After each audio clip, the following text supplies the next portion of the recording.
एका आईने ठरवलं तर ती काहीही करू शकते, याचं एक जिवंत उदाहरण आहे जुली के ब्राउन. आज जेफ्री एप्स्टीन प्रकरणामध्ये जी काय माहिती आपल्या समोर येते ती फक्त आणि फक्त जुलीमुळे. इन्व्हेस्टिगेशन जर्नलिस्ट जिच्या एका धाडसामुळे एप्स्टीन फाईल जगासमोर आल्या. 2018 साली अमेरिकेत एक नाव चर्चेत आलं, जेफ्री एप्स्टीन. अत्यंत श्रीमंत, अत्यंत प्रभावशाली, गंभीर गुन्ह्यांपासून वाचलेला. मग एकच प्रश्न समोर होता की इतके मोठे आरोप असूनही हा इतकी वर्ष मोकळा कसा? याच प्रश्नाचं उत्तर शोधायला पुढे आली जुली के ब्राउन. मियामी हर्लँडमधील इन्व्हेस्टिगेशन जर्नलिस्ट. तिने सगळ्या जुन्या फाईल्स उघडल्या. प्रत्येक पीडितीचे घेतलेले स्टेटमेंट, जुन्या कोर्ट कागदपत्रांच्या आधारे जगासमोर आणली एक धक्कादायक स्टोरी, म्हणजेच पर्व्हर्जन्स ऑफ जस्टिस.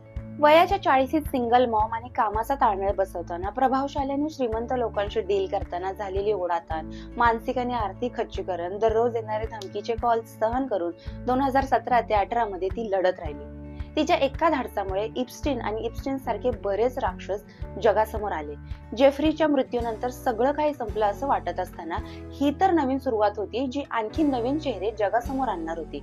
म्हणूनच जुली के ब्राउन आज जगासमोर उत्तम उदाहरण आहे.